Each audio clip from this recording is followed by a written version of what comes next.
review step number 14 of the 67 steps. This one's called The Shaolin Monk and Touching an Electric Fence. Why Everything is Your Fault. And we begin with a great quote right off the bat that says, prepare for the worst, hope for the best, and not surprised by anything in between.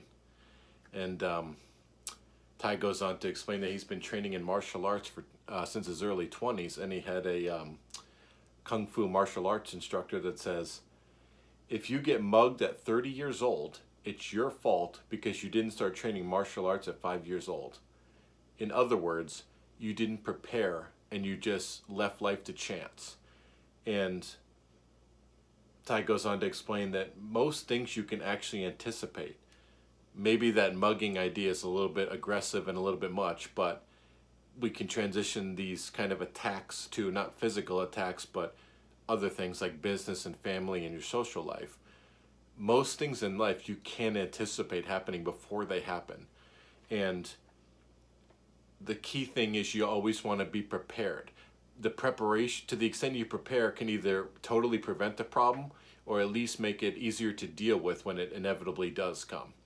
And Tai gives us this quote right here that by the time you're 45 years old, there's a 50% chance that you're going to experience an illness or a disease or an injury that's going to take you out of work for 6 months. And I'm not 45 years old yet, I haven't experienced that, but I've also, even before learning this lesson, been proactively taking preparations. I exercise just about every single day. I train martial arts 2 to 4 days a week.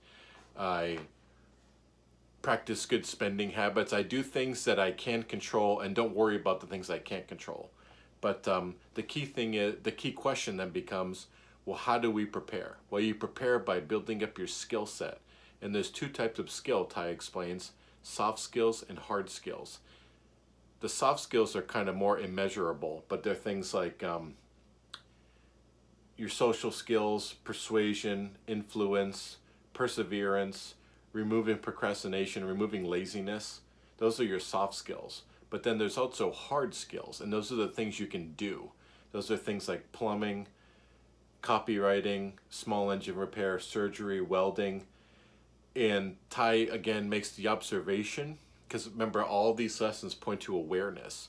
And Tai has become aware and has made the observation that my poor friends don't have many of these tools, either the soft skills or the hard skills. But he says his rich friends have a belt full. And we transitioned to learning about Louis Zamperini, who was a Olympic runner, who then transitioned into the being in the military. And in World War II, he was shot down and survived not only being shot down, but then survived, I think it was 45 days on a life raft in the middle of the ocean.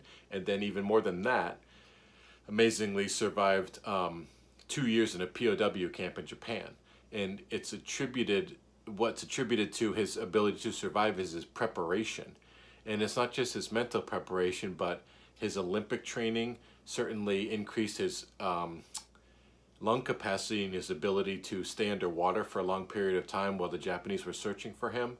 But he also studied first aid, and all those things enabled him to survive the 2 years in the POW camp. And Tai says, once you take responsibility for everything that happens to you, it changes your life. And we learn about this story that I love that Tai talks about with Joel Salatin when they were on Joel Salatin's farm. At least back then, at the time the story took place, they weren't using ATVs or other vehicles to get from one place on the farm to the next. And if you don't know about Joel Salatin, he moves his animals every day out on the field. And he kind of keeps them in, he keeps the cows in bounds by moving an electric fence every day. So he was with Tai, they were at the barn before they got to where the cows were, and he said, okay, Tai, I need you to get this, this, and this for the electric fence.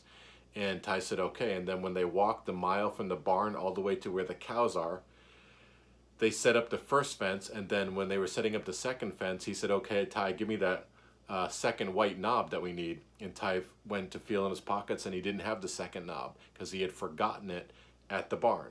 So he had to walk a mile all the way back to the barn, get the knob, and then walk all the way back to where Joel and the cows were. And Joel, before he left to go get the other knob, Joel said, Ty, if you don't have it in your head, you're going to have it in your heel. Meaning, if you didn't take time to prepare, it's going to be now twice the work, because you have to walk a mile to the barn, get something that you should have gotten in the first place, and then walk a mile back. He says he walked an extra 2 miles unnecessarily. Again, the quote is, if you don't have it in your head, you'll have to have it in your heel. And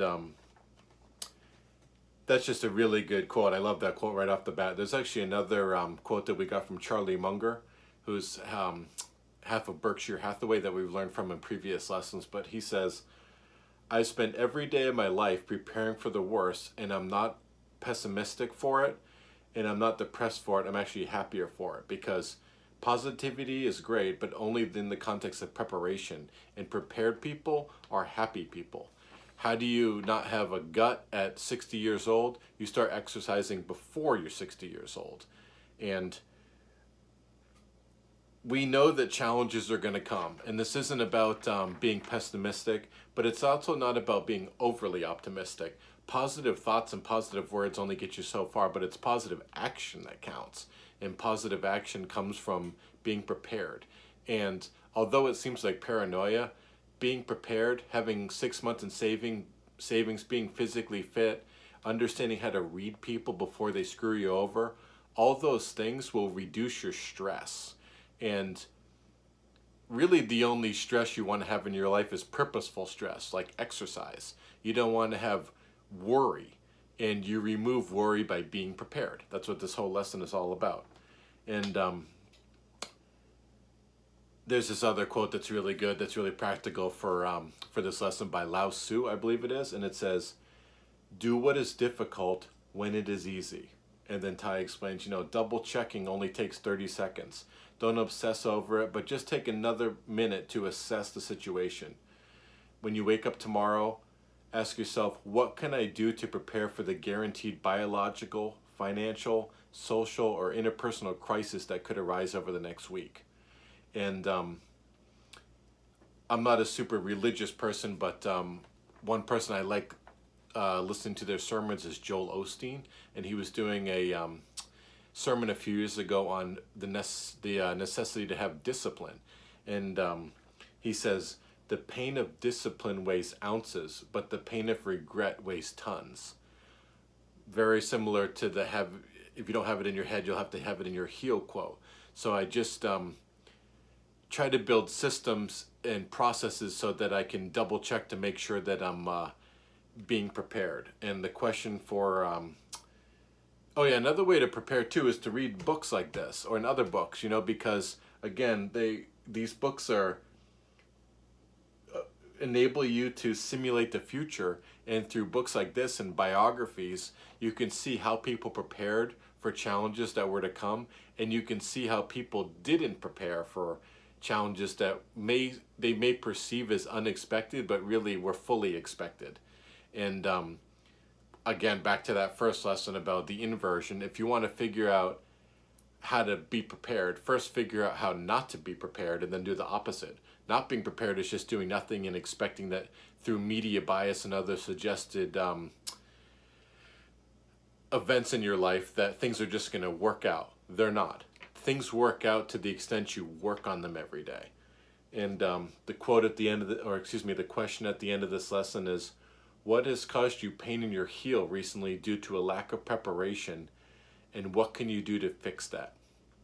Thanks so much for watching. I'll see you on step number 15. Take care.